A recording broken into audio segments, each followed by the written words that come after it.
Witam serdecznie. Dzisiaj pokażę Wam demontaż i montaż Nokii 302. I tu widzimy, że telefon nam się prawidłowo uruchamia. Otwieramy tę klapkę, baterię, kartę SIM ściągamy i odkręcamy tutaj dwie śrubki. Tu jest jedna i druga. Są to śrubki gwiazdkowe. Tu widzę mniejszego rozmiaru jak te standardowe. Odkręcamy sobie je.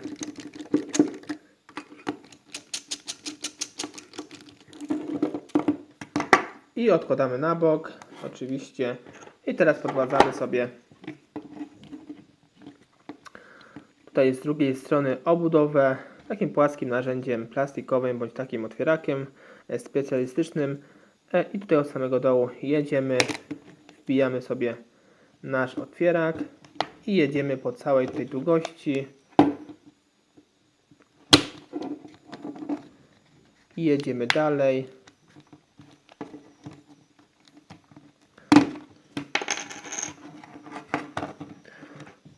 I tu widzimy, że obudowa z tego telefonu z Aszy 302 bardzo prosto nam tutaj odchodzi.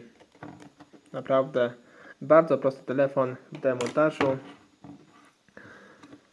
Następnie tutaj ściągamy naszą klawiaturkę QWERTY.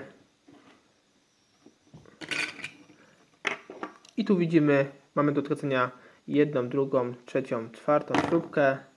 Odkręcamy je. Teraz mamy do czynienia ze śrubkami troszkę szerszymi jak poprzednio, więc sobie zmieniamy tutaj nasz śrubokręt na szerszy, też gwiazdkowe, te standardowe właśnie dla Nokii.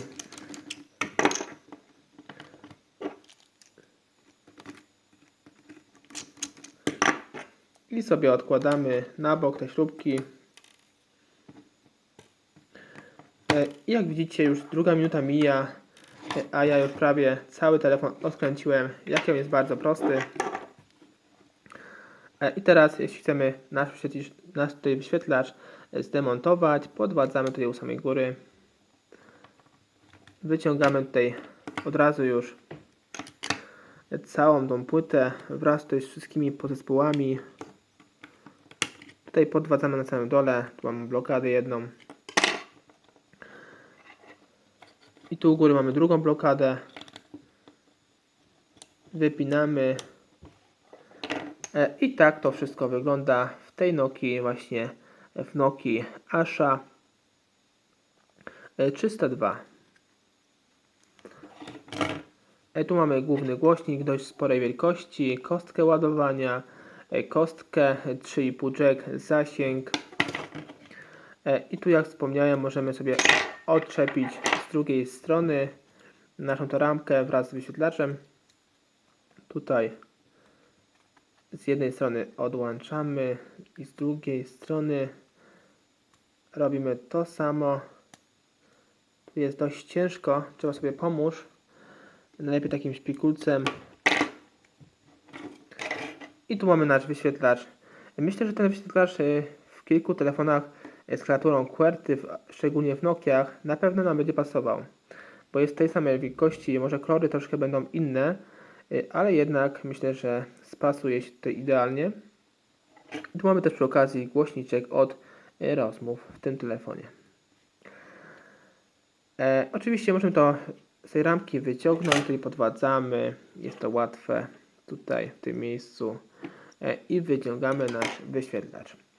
Teraz zajmiemy się ponownym montażem tego telefonu, oczywiście w odwrotnej kolejności. Zakładamy nasz wyświetlacz tutaj w tym samym miejscu. Mocujemy go na płycie głównej, tą tasiemkę. Mocujemy tą ramkę wraz z wyświetlaczem i tutaj po drugiej stronie też zawsze starajmy się tak do zewnątrz troszkę odgiąć, żeby nam tutaj idealnie spasowało i nam nie wypinało, nie ruszało się. I teraz zakładamy to wszystko z powrotem na nasz korpusik w takim miejscu, w którym się to znajdowało. Tutaj jedna blokada na samym dole i blokada u samej góry.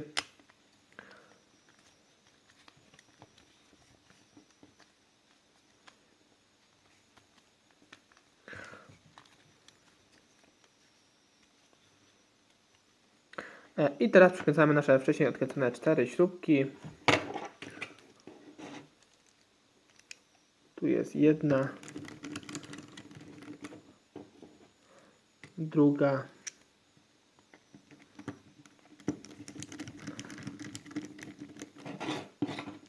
trzecia i czwarta śrubka.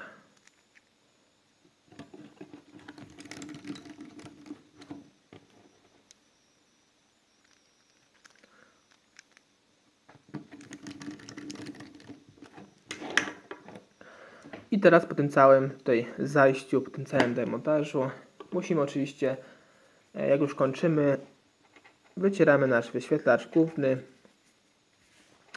z naszych tutaj odcisków palców i innych zanieczyszczeń, z brudów. Jeśli już to zrobiliśmy, przykładamy naszą klawiaturkę. Nakładkę klawiaturki QWERTY i przykładamy od samej góry tutaj naszą przednią obudowę w tym telefonie.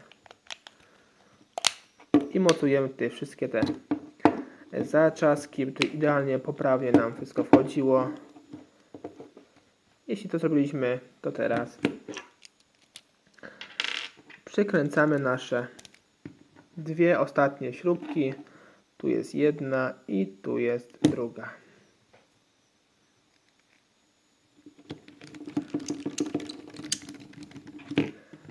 Jedna i druga.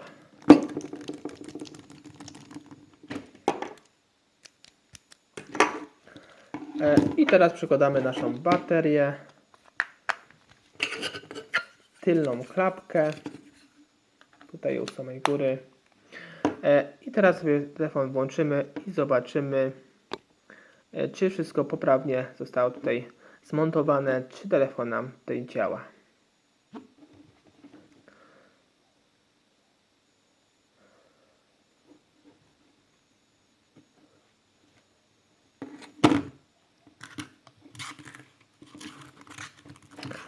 I jak widzimy, telefon nam się tutaj poprawnie uruchamia. Akceptujemy. Coś się przyciął.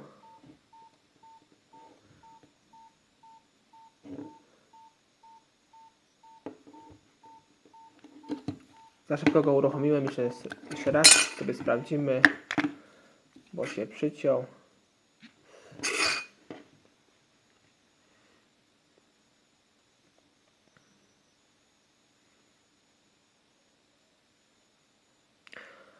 I czekamy.